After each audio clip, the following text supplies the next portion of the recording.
Hello, everybody. Welcome. This is No Bullshit Gaming Podcast 2.5 Gamers session number 52. We're sharing actionable insights, dropping knowledge for our day-to-day user acquisition, game design, and admonetisation jobs. We're definitely not discussing the latest news, but we are having so much fun. Let's not forget, this is still a 4 a.m. conference discussion vibe, so let's not take it too seriously.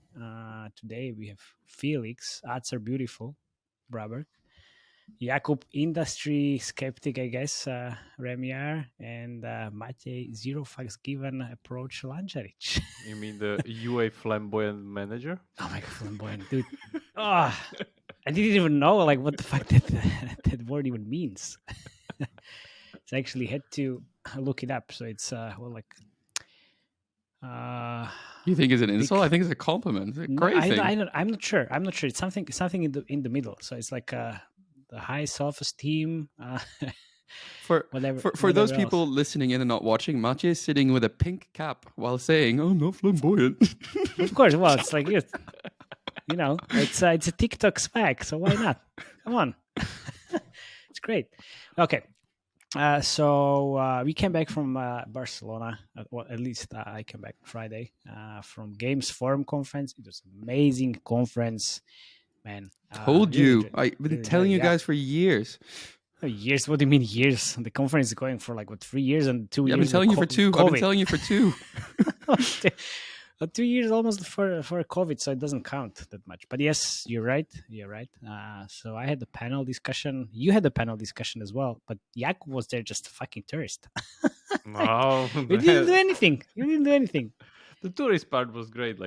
There are a lot of anime shops. I have to give it to Barcelona. Oh, yeah, true. So much. But yeah, so we had also live session after day one.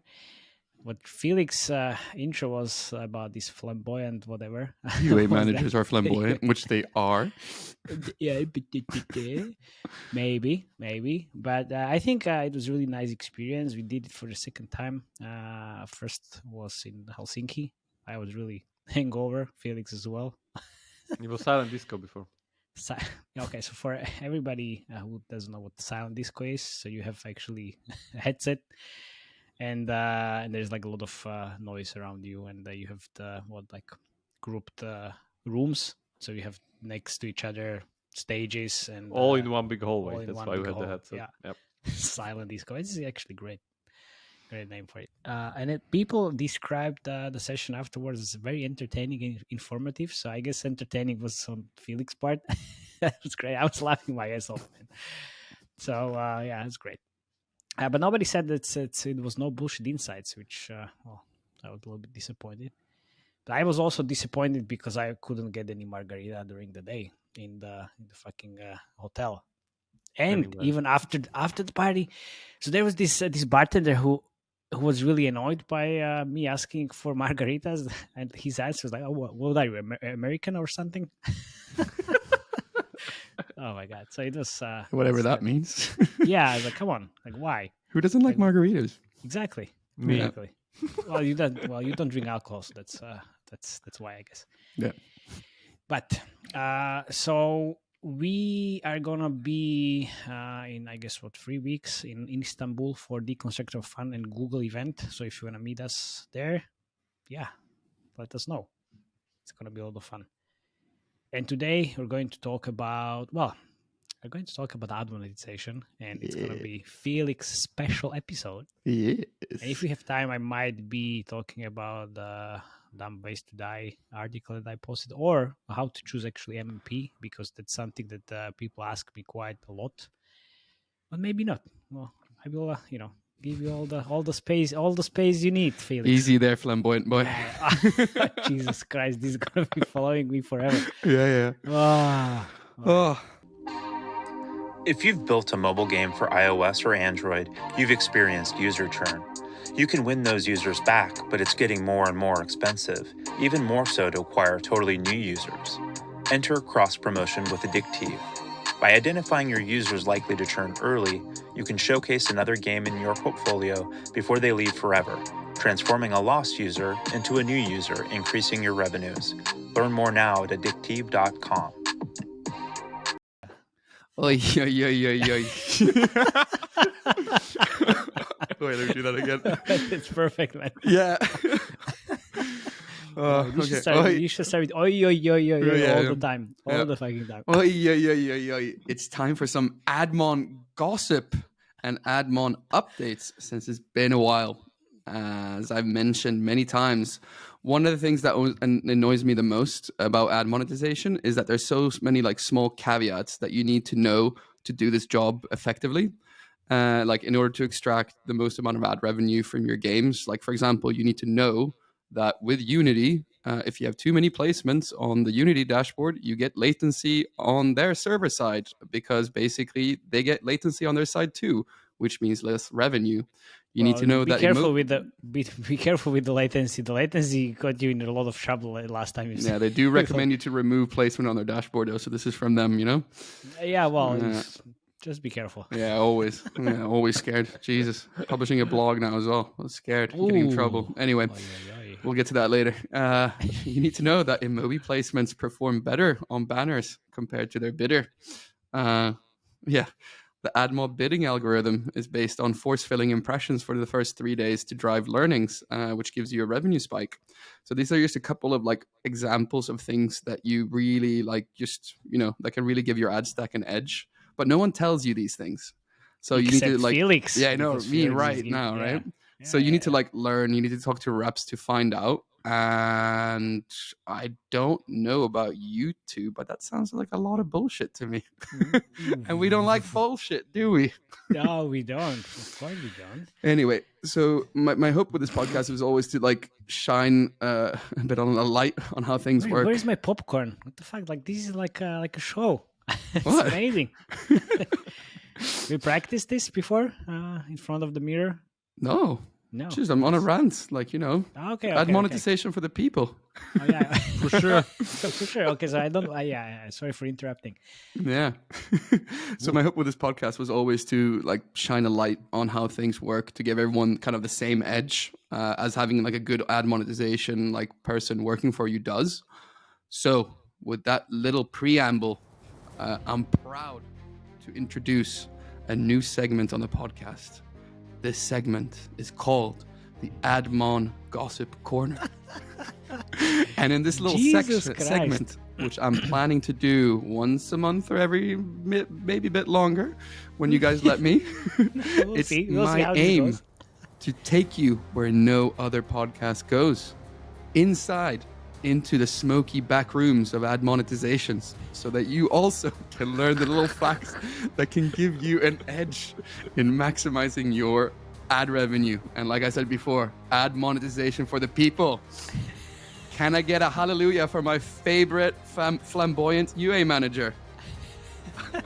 Of course you can. It needs to be entertaining. What happened with Felix? We got the Robin Hood instead. Yeah. Can I get a hallelujah from our resident optimistic game designer? Or the second best UA manager on the podcast. Yeah, exactly. Hey, I almost launched a UA campaign a couple of weeks ago. I didn't. Oh yeah. You should. Everybody should. So at least you know like how easy it is. To spend money down the toilet. Yeah, exactly. Exactly. Yeah, that's the easy part. You know, the hard part is what happens afterwards. I'm glad you're finally admitting when I called you flamboyant that it's not that hard. So you know. Of course, it's easy. UA is easy. It's fine. Everybody's talking about how UA is dead. Of course, everything is dead. UA is dead. Free to play is dead. Just move on to AAA. Game design is not dead. Of course. Well, game design is not dead. Yeah, you'll be alive when me and Matej are both automated.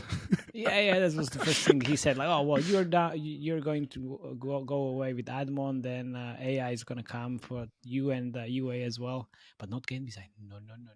Yeah, I know he's immune. Jesus, you're going first. Yeah. Anyway. Yeah. To start off the first installment of this brand new Admon Gossip Corner, this week I want to talk about 3 things. I might give you some like jingle to the background. Yeah, just talking about this, man. Can it be like a ka-ching? Because you know, like every view you get, you get a little impression revenue. Yeah. Okay. Yeah, surprise me.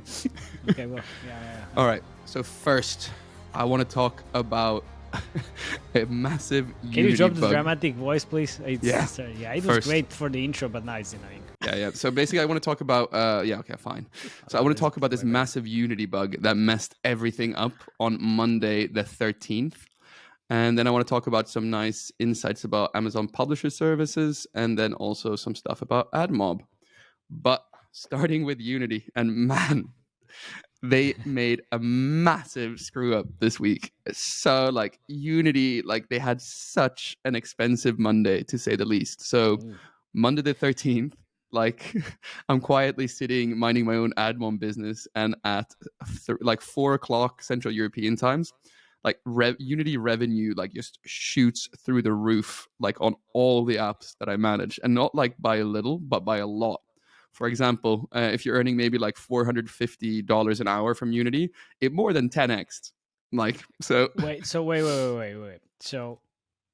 maybe, well, just explain the problem, and then like I'm gonna ask. Yeah. So the problem was that the revenue, like basically it was increasing like crazy on the top like placements, like the Unity. So there was a massive bug that caused Unity high placements to grab all the high impressions on Unity high calls.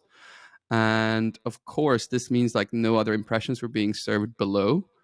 And also it was over reporting the earnings from ad like revenue like by like 10x. So you're like, you could log in and you're seeing like, oh, I logged in and saw, like Unity paid, like I earned 40K with Unity yesterday. But then if you went into the Unity dashboard, like there was nothing there, right? So there wasn't real revenue. So the issue went on for about like 3-4 hours, and you had to scramble to switch Unity off like on all formats.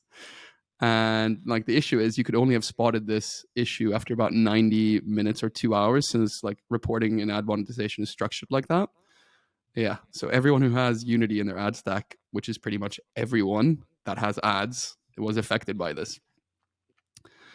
So like, do I get that right, that no actual additional money was given out by Unity? It was just a visual bug. Yeah. And everybody was like, popping champagne and everything, and then they realized it's no, it's not popping champagne. You're like, because our best UA manager on the podcast will tell you that if you're running any ad ROAS campaigns, and if instead of if let's say if your ad revenue in one game is like 10K a day, and if that shows is 50K that day, what does happen on the UA front? What happens then? Fucks up everything, basically. Yeah. But okay, but in terms of the monetization side, so did you lose the money, or the money didn't actually so exist the reporting in the the reporting is still so screwed up. Like this issue is still not solved. Like, so there's still a major discrepancy in the Unity dashboard right now. It's giving you like an error, and it says like massive like outage, and basically it's telling you that you should like that basically the reporting is going to be off for a couple of days. But why did you had to like switch off the Unity on all formats? Like because Unity emailed us to tell us to do it.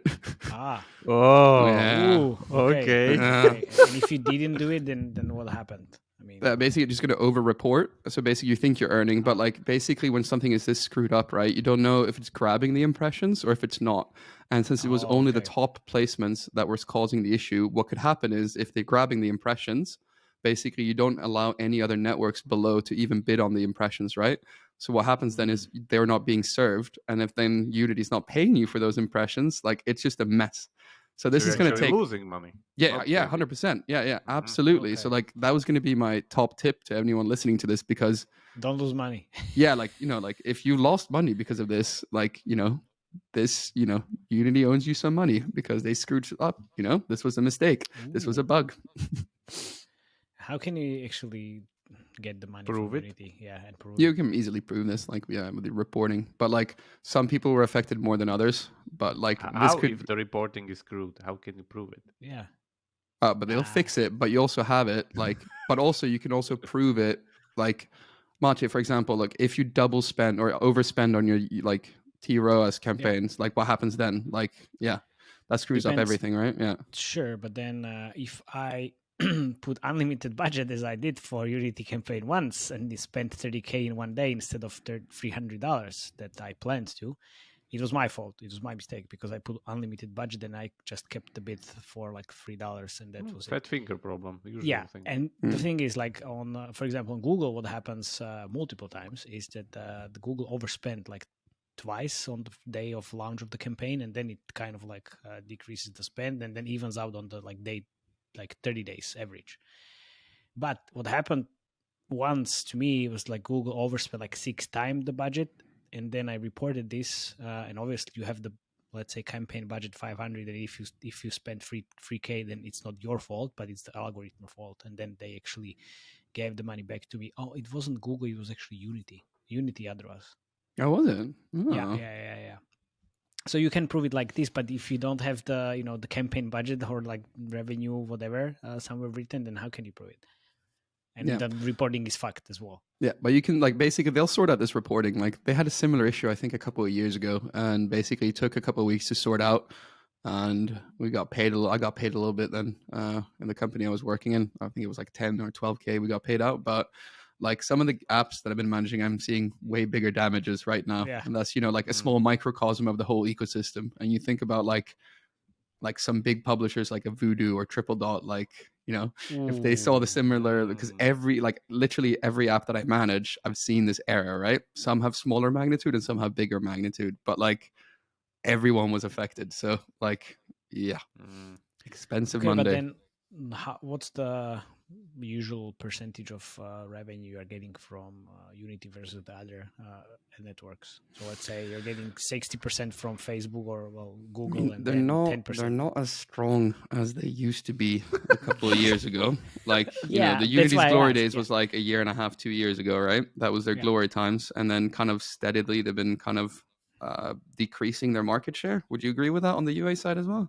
On the US side, not that much. I would say on the US side, it's quite opposite. So it was, at least for me, from my experience, it was really shitty baking days. Now it's getting way better. Back in the day, back in the days is that like 2018? Okay. 2019. Okay. And then 2021, it was actually one of the best channels I had in my UA mix.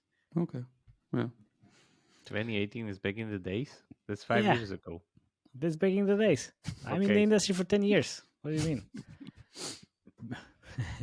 that's all. It's like 5 years in the UA. What the fuck? Like that's a long time. Yeah. Anyway, so this is obviously an ongoing situation, but they're going to take a couple of days for Unity to clear this up. But I'll update everyone on kind of all my conversations with them because I've filed a couple of complaints, compensation claims already. So let's see.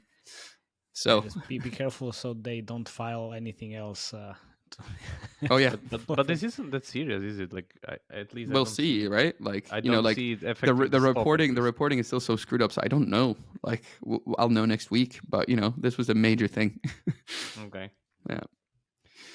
Anyway. Anyway, moving on to brighter topics. So I've said, like, how many times have I said like the hottest thing on this podcast in terms of ad monetization is Google bidding? Like, how many times have I said that right now? 2,534. Exactly. Counted. Right. So now I want to talk about the second hottest thing. Amazon. Yeah, Amazon. Yeah. Okay. So basically, I just want to talk about Amazon Publisher Services because I'm happy to announce that I've actually finally made contact with an actual person at Amazon Publisher Services who's responsible for the supply side. So the people actually exist. Nice. Yeah, like I can't believe it. Like there's actually someone there on the other side. It's not AI and it's not Bezos. Yeah, be careful. It's just you don't spook him or her. Yeah, I don't want to scare him away, right? Yeah. So I had a call with this human or AI or Bezos. And he gave me a ton of super useful insights that I just wanted to share because, I don't know that many people have spoken to these human Bezos or AI. All right.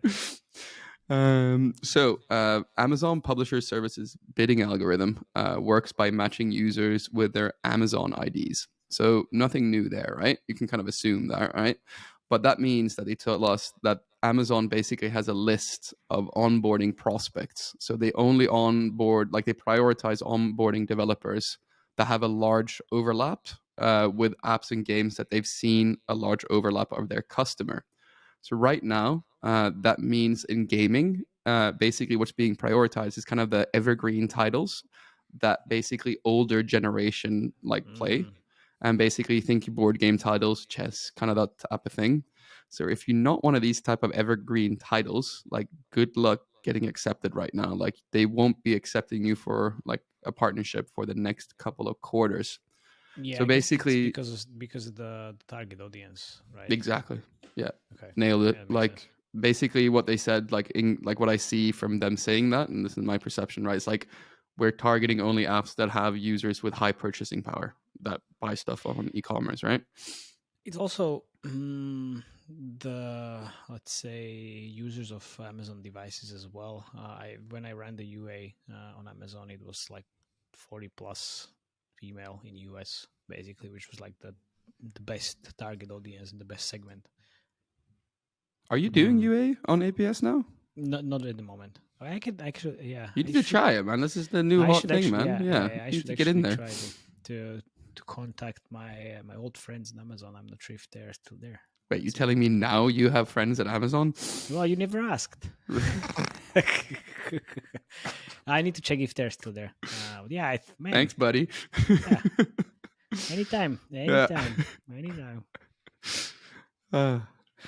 Also, kind of the secret ingredient, like I've said many times, getting good performance in APS is basically doing these direct TAM deals, which is like direct deals with the question, like the main question is, did you ask this person what TAM actually means? Yeah, he told me, but I didn't remember. Anyway, TAM, which the acronym, not what the acronym stands for, but what it essentially means is that you reach out to DSPs, you do a direct IO deal with them, and then you invoice them for your like monthly earnings. But this means also that Amazon drops their margins from, I think he said 15 or 18%, something like that, down to basically just a couple of cents fixed cost. So basically that massively reduces basically the cost for DSPs to bid on your inventory. So like when I've done this, this really gives those DSPs a nice bump on your inventory. And now I have a list of the top DSPs that I'm now going to share in terms of TAM partners for banners. Oh, wasn't it, by the way, Jeff's like main motto? Like, your margin is my opportunity? Of course. Yeah, it was. I mean, this really helps bolster like APS and makes it a lot better product in terms of ad monetization. So, maybe I was speaking to Bezos. I couldn't possibly comment. I couldn't possibly comment, right? I hope you signed an NDA and now you're fucked again. Did you just not hear that you couldn't possibly comment? Yeah, of course. Okay. I can't go to the smoky back rooms if I have an NDA, Matej. Yeah, I know. Yeah. So anyway, top DSPs, Xander, Sharethrough, OpenX, LoopMe, MobileFuse, Somato, of course, Rubicon, and Index Exchange, and finally, Immobi and Pubmatic. So those are ones to keep an eye out for. Basically, what I would recommend here if you're starting with them is, run for maybe 4 weeks without doing any deals. See which one of these like DSPs is actually bidding the most in terms of your inventory. You have to log in to APS's dashboard, which is a bit archaic to say the least and a bit annoying to use, but you can figure it out, and then you can figure out which are your top DSPs on the monetization side, and then basically pick 3 max to start with, and then just reach out to them, do an IO deal. It's quite quickly, and then basically the DSPs have to handle everything, and then you're off to the races. What's the difference between all of these DSPs?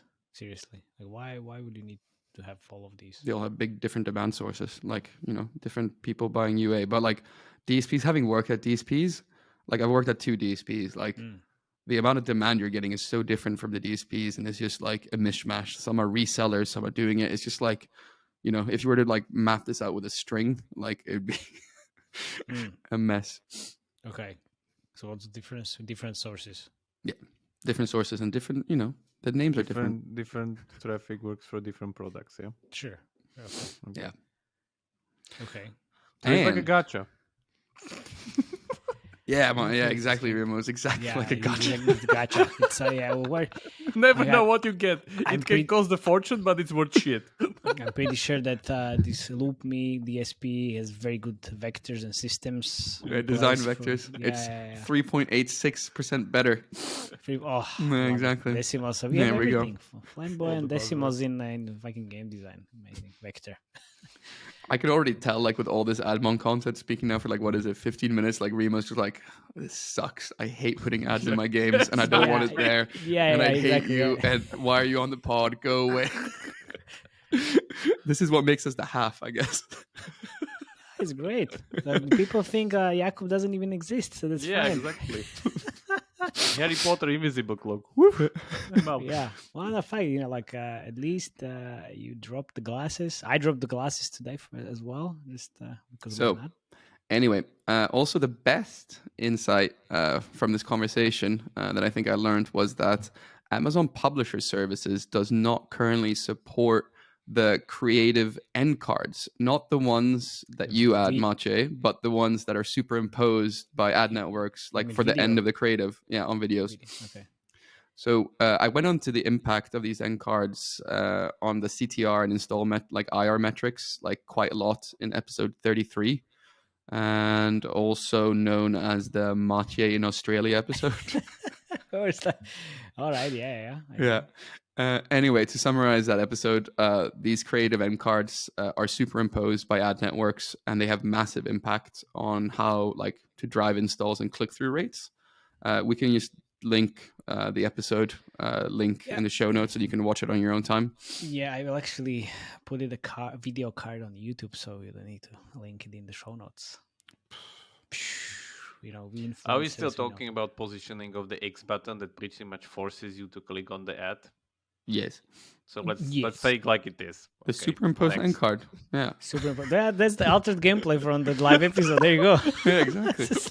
Fucking hell. No bullshit, man. Yeah, it's really annoying. But so I had it works, right? Yeah, that's what I want to say. I had this panel discussion at PGC with Maddox as well. And the guy said also that these end cards work really well in terms of the conversion, and as you said, also if you longer the end card is, the better the conversion.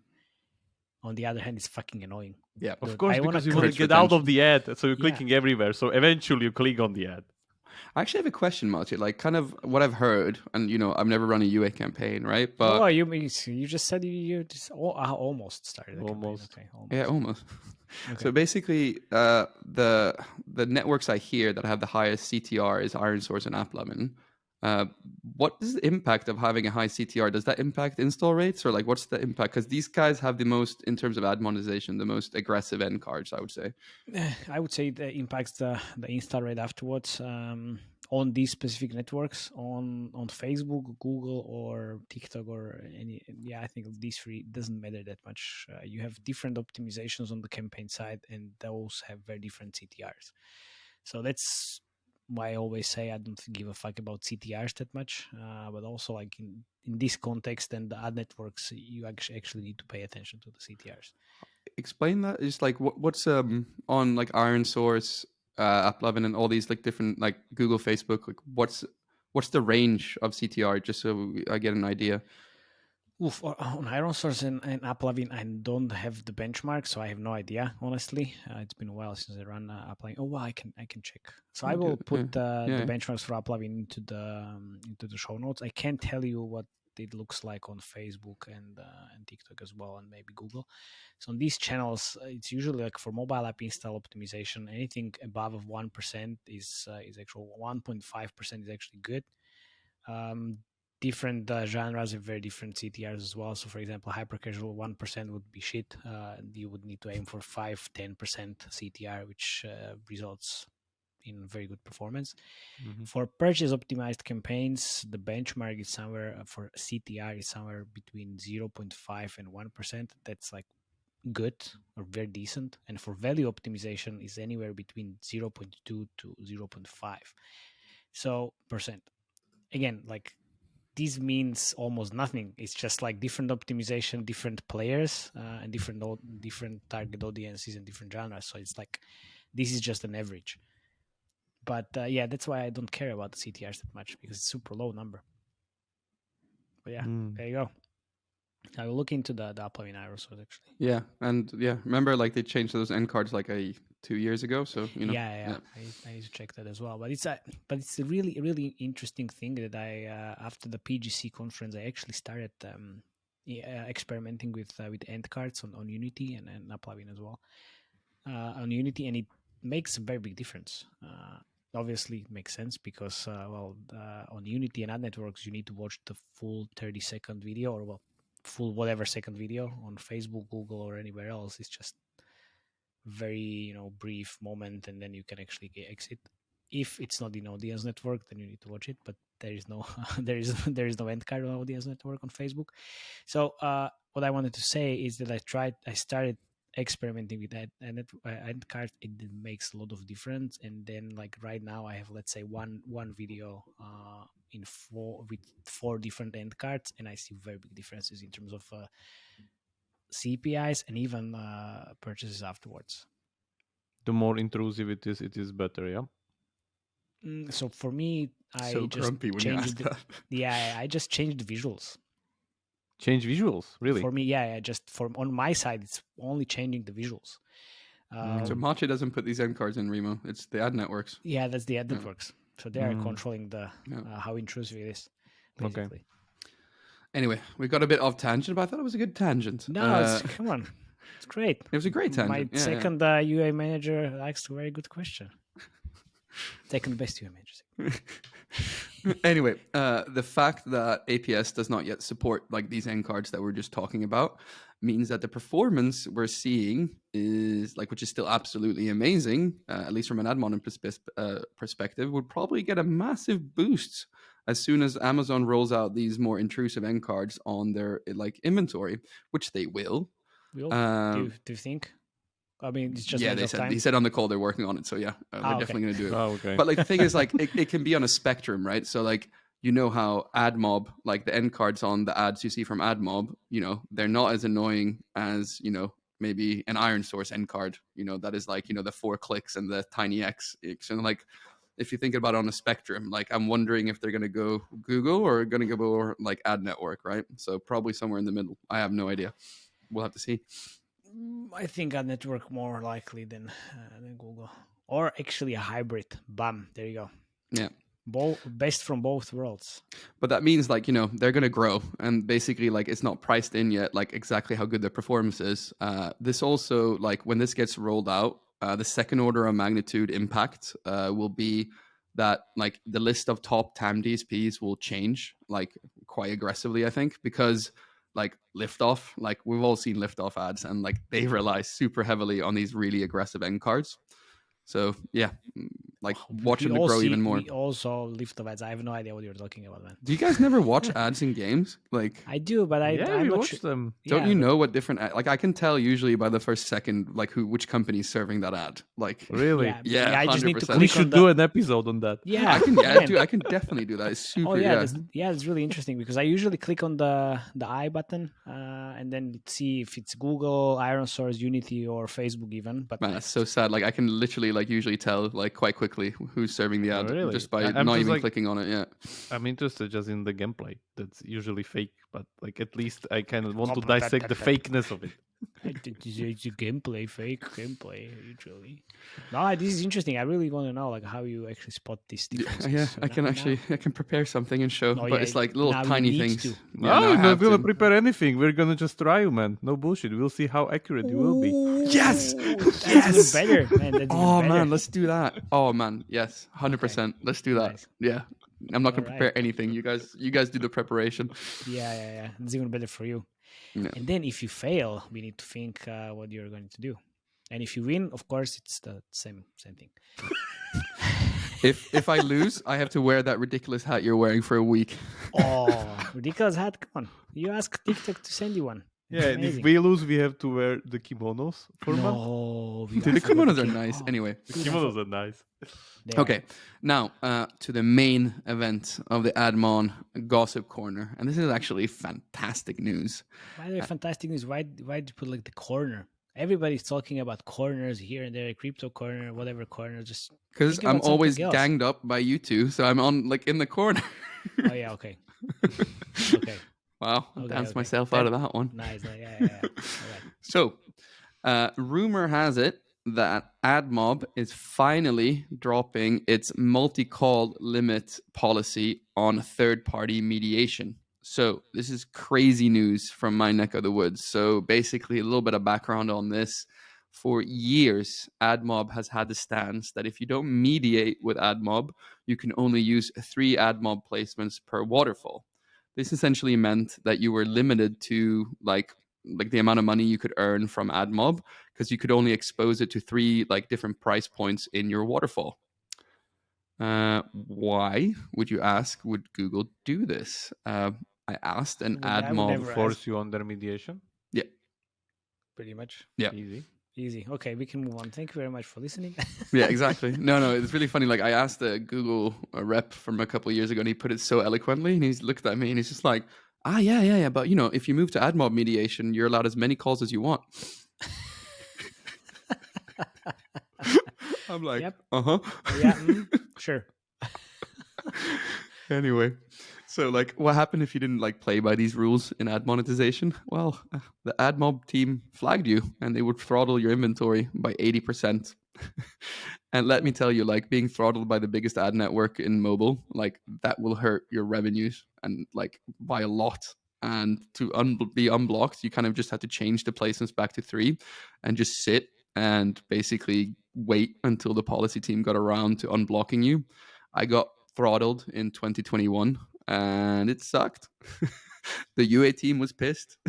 Leadership was pissed. I was pissed. My Admob rep was annoyed from hearing from me like you couldn't do anything because it's done by the policy team. So everyone just got pissed. How can you actually get unblocked? Because it's really hard, I guess. Yeah.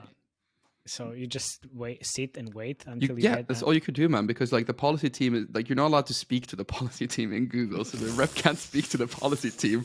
So basically you have to go like back channels, like, and like how we did it then, like some guy, the CRO of that company knew a guy who was like really high up in Google. And then, could little pressure. Pull all the strings pretty much. Yeah, but still, it took 3 weeks. So like, I don't even know if the strings worked. But anyway, so why remove this annoying rule right now? I don't know, like recession fears. Admob is rolling out their bidder on Max and Iron Source. Microsoft So I think there's AI. Yeah, honestly, that was actually to me one of my speculations, because they want to grab more revenue, right? And after their AI showcase, maybe they need it. I don't know. Well, why? What was the Google AI revelation a flop? Maybe. But it's actually, the competition there. That's the thing with the AI. Anyway, like the main winners from this is now like will be like publishers in Google.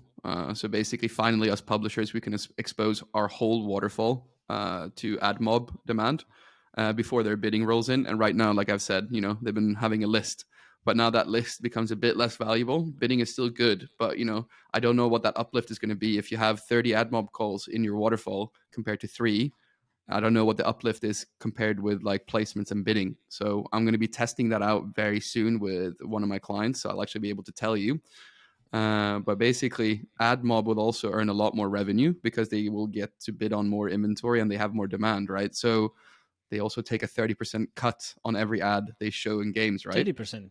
Yeah. And ad network is what, like 20% or 30%? 30. Everyone takes 30. But the thing in Admonetisation, no one knows how much they take, right? And I worked in an ad network, and Yeah, you told us like you never know. Okay, how would you structure this A/B test then? So basically, like you still need to get whitelisted on Google Bidding, right? And Google Bidding, when you roll out Google Bidding, it needs to be done over 14 days, and they're very structured with how to do this. So basically, how you first roll it out is you put it on 5% of your inventory. You let it run for 5 days. You look at the results. If they're positive, then basically you roll it out to 40%. And then you keep it there for 10 days. They structure you. And then basically, if it looks good, you promote to the whole app. And if it looks bad, you just turn it off and try again in a couple of weeks. But you can see like they make improvements like on the fly by just rolling out stuff and changes. So yeah, look at Remo, how happy. Do I remember correctly that in order to get this, you need to get on one of those elite whitelists, the bidding thing? Yeah. But not anymore, right? They're rolling it out for everybody. Not yet. There's still like a stage rollout. You still need to get on the list. But now with the fact that but the fact that placements you can use now as many as you want means that Okay, the bidding, so like you can use the placements right now, like everybody can use the placements right now. Yeah, exactly. If you're on the list. Yeah. What? No, you don't need to be on the list for placements, Remo. Oh, for placements, okay. Yeah, for bidding. For bidding, yeah. Okay. Okay. No, well, it's fine.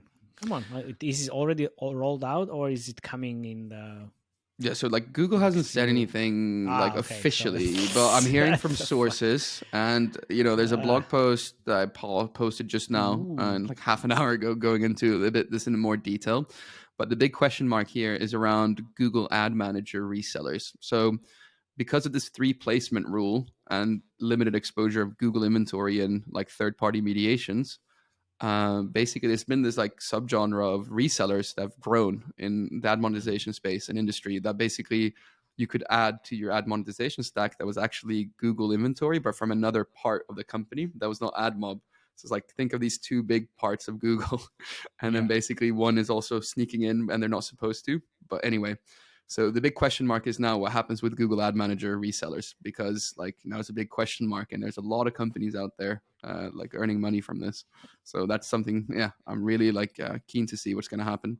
Could be either like a really good thing or a really bad thing, but time will tell. And when is it happening? It happened yesterday. Okay, So so it's already happened. Okay, it's out. Okay. Yeah. Interesting. So what's the good thing that can happen out of this? I just told you, publishers will earn more money and Google will earn more money. How can okay? Well, doesn't add up that much because usually when one side is earning more money, Yeah, exactly. the other side is not earning that much money. It's actually losing money. It's Who's usually losing like there? if you see a waterfall, what happens is like you usually had your 3 Admob placements. Let's for example say like $30, $25, and $20, right? Mm-hmm. So because of the 3 placement rule, I couldn't put any Google placements on 15, 10, 5, right? Yeah. So basically that meant that like sometimes the other networks can't always fill, but Google is the biggest ad network, so they always fill, right? Mm-hmm. So usually like when I got throttled, like we got so much more money from having more exposure for Admob placements, and it was looking really good. That's why I did it, because it was earning us way more money until Google was like, no, you don't. Yeah. Mm-hmm. Okay. If that makes sense. More placements, more money for you, and more money for Google because they're taking 30% of the cut. Yeah, look at that. Are you the second best Admon manager on this podcast? Yeah, obviously. You've been fired, Remo. Isn't this about Google losing market share on ad mediation? Yeah, possibly that as well. I mean, yeah, it could be. Yeah, Of it could course, be. like That's the everybody- losing part, if I understand correctly. They don't force you to go there, so they're losing the share because they just want to to sell the thing. I mean, Yeah, I mean, I'm actually looking forward to asking you in a week, Matej. Like, I was thinking, like, the second order magnitude impact on UA campaigns if they really increase their like mobile inventory. And the Google AdROAS campaigns are all already like fucking amazing. Yeah. So if this really helps, then it's gonna be even better. Yeah, I don't know. I don't Yeah, know if you want to speculate what happens. I don't know. Like, let's say if you double the amount of impressions, you can actually like show in publisher apps. Like, what would that impact be on UA? Cheaper? I don't know. More maybe. inventory? More inventory. We'll see. We'll see what happens. I will tell you as soon as I have more info on that side as well. That wraps it up from this ad monetization little corner. And Remo's looking very excited. Up. Yeah, ad monetization stand up. That's great. Oh, it's good. It's good for us non Admon people. Definitely interesting to hear what's happening in the dark rooms, smoky back rooms. Not dark rooms. Oh, dark. Okay, it's a dark room. It's Admon dark room and Admon dark room. Yeah, anyway. Yeah. Right, that's it. Thank you very much. I won't bore you with any dumb ways to die articles because it was all over the place everywhere. See you next week. Thank you very much. Keep subscribing and sharing the podcast with your industry friends, dogs and cats. And cheers. Bye. Yeah.